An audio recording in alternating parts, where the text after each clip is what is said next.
When it comes to immigration, the choice in this election is crystal clear. A re-elected Liberal government under Justin Trudeau that will continue to ignore this critical issue, driving down public support for immigration and costing taxpayers millions, possibly billions of dollars more, as more and more people enter Canada illegally. Conservative leader Andrew Scheer was near the U.S. border in Quebec detailing his plan to close the loophole that allows thousands of asylum seekers to cross in between points of entry into Canada. Scheer made those remarks at the Roxham Road crossing in Hemmingford, Quebec. The CBC's David Cochran is covering the Conservative campaign for us this week. David? Just a few years ago, Roxham Road was a dirt road that ended in a ditch where Canada ended and the United States of America began. But in that time, tens of thousands of people have crossed at this irregular border crossing here at Roxham Road seeking asylum in Canada from the United States. So what used to be a dirt road with some temporary tents now has new power lines, it has permanent structures, washrooms, and a steady police presence as this street in Quebec has become a real flashpoint in the debate about immigration and control of the Canadian border. So Andrew Scheer's campaign promise today is to end these illegal border crossings by closing what he calls a loophole in the Safe Third Country Agreement. And this is the treaty between Canada and the United States on how to deal with border crossings. The loophole, as Scheer explains it, is that people who come to an irregular border crossing, like here at Roxham Road, they enter the asylum stream, whereas if they went to the legal border crossing just a few kilometers away from here, they could be turned back to the United States. Now, the challenge for Scheer in living up to this promise is that it requires the agreement of the United States government, and the Donald Trump administration has really shown no appetite to making it easier for immigrants to stay in that country. So that is one of the big challenges. The other is that even if you could get that agreement and turn the entire border into a harder border, a permanent legal border crossing, the U.S.-Canada border is 9,000 kilometers long. It is the largest unprotected border in the world, making the challenge far larger than the most commonly used irregular border crossing. Thanks, David. The CBC's David Cochran reporting from the Conservative campaign this week. Liberal leader Justin Trudeau, meanwhile, was in the riding Andrew Scheer visited yesterday, defending the current immigration system. One of the reasons Canadians are in favor of immigration still when other countries are turning away is that we understand that it is beneficial to our economy, to our communities, to our country. Trudeau also spoke about his plan to cut taxes for the middle class, contrasting it to the Conservatives' promised tax cut. He did so in Markham, Ontario. The CBC's Hannah Thibodeau is covering the Liberal campaign for us. Hannah?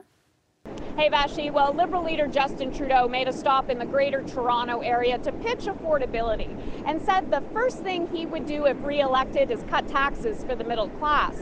The election platform that was released 2 weeks ago says the Liberals will increase the amount that is exempted from tax from just over $12,000 to $15,000. But even with pitches like this, the Liberals are locked in a dead heat with the Conservatives, and polls are even suggesting a minority government is more and more probable. So for the Liberals, they could lose many seats in regions across the country. And in Quebec, the resurgence of the Bloc could cut Trudeau's chances of growth there. The Liberal leader says voters in that province should remember the Bloc can't lead a national party or fight for a Canadian climate plan. I've highlighted and recognize how much Quebecers, amongst many other Canadians, are preoccupied with the environment, are worried about climate change. And the Bloc cannot lead the fight against Jason Kenney and Doug Ford on a pan-Canadian vision to fight climate change, which is what we've put in place.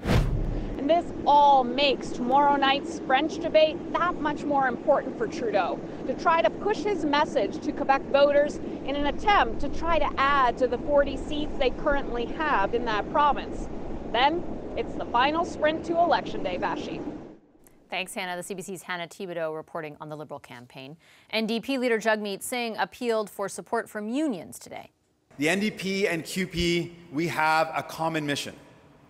We have a plan to not only fight the cuts together, we also want to continue to fight privatization, wherever it is, because we know that it is a threat to public services, it is a threat to working people, and we will always fight it.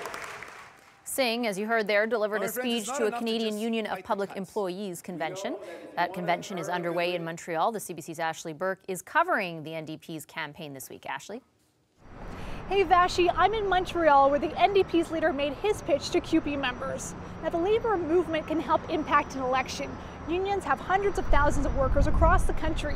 They've got budgets to advertise on behalf of a party and the resources to send people out knocking on doors. CUPE has been backing the NDP since 1961 and it will do so again this year. But this election, another major union, Unifor, is encouraging its members to vote strategically, anyone but the Conservatives. And that means supporting Liberals if they have a better shot in a riding than the NDP. Now, Singh was asked if he's worried that he's not the clear choice. When it comes to the party that's going to stand up for working class people no matter what, it's New Democrats. Liberals made sure that they put back to work legislation in place for postal workers. New Democrats wouldn't do that. The United Steelworkers is spending the most amount of money on advertising to help the NDP this election, $700,000 pre-rent and another $400,000 during its campaign. Its members are also knocking on doors to try and help the party win in ridings in places like Hamilton, London and Windsor. Vashi? Thanks, Ashley. The CBC's Ashley Burke reporting on the NDP's campaign. Green Party leader Elizabeth May was in Quebec calling for taxes on internet giants. We need to be able to ensure that our culture survives, Quebec culture survives, la francophonie and the culture of Francophone Canada is able to compete with online giants that take billions in profits out of our country, and yet they don't pay taxes. May says a Green government would implement taxes on major American tech companies that operate in Canada, like Facebook and Netflix. She made the pledge in Montreal while laying out her plan to, she says, protect Quebec's culture. Bloc Québécois leader Yves-François Blanchet is in the National Capital Region today. Malheureusement et de façon récurrente et répétée, Ottawa fait obstacle. Blanchet is gearing up for tomorrow's French language debate. He's in Gatineau there, speaking to reporters outside of the Museum of History, which is, of course, where the debate will be held. And People's Party of Canada leader Maxime Bernier stayed in his home riding ahead of tomorrow's debate in the Beauce region of Quebec. Hi, I'm Vashi Capellos, host of Power in Politics. See more of our show by subscribing to the CBC News channel or click the link for another video.